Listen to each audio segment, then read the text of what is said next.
Steve Howe was born in London on April 8, 1947. When he began playing guitar, he had quite a few influences, chief among them Chet Atkins.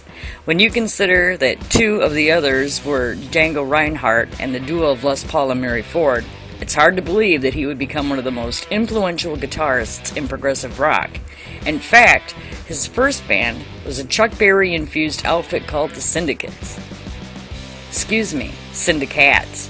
He began playing with the group in 1964, and they released several singles before Howe left them. His next band was In Crowd, which eventually became Tomorrow. Under the new name, they released two singles in 1967 and a self-titled album the following year.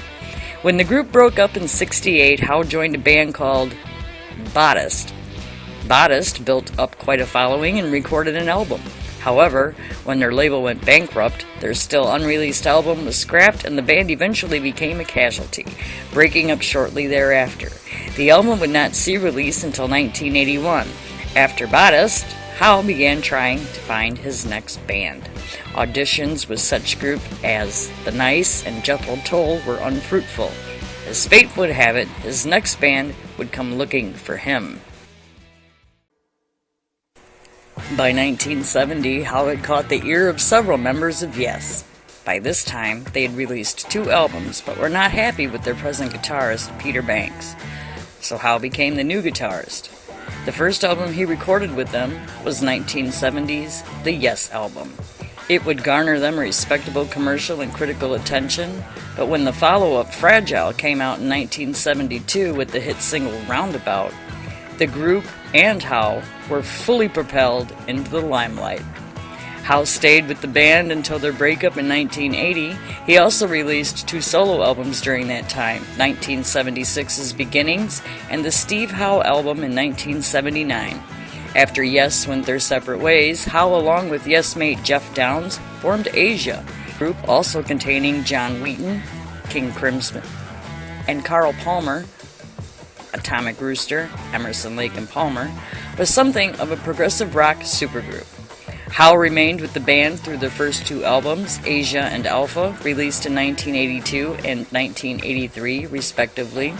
He then left the group, although he has worked with them as a guest from time to time since. His next band was GTR, formed in 1986.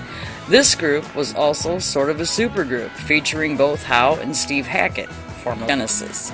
That group didn't stay together long either, only releasing one studio album. Given this, it seems fate was pushing Howe back into the Yes camp.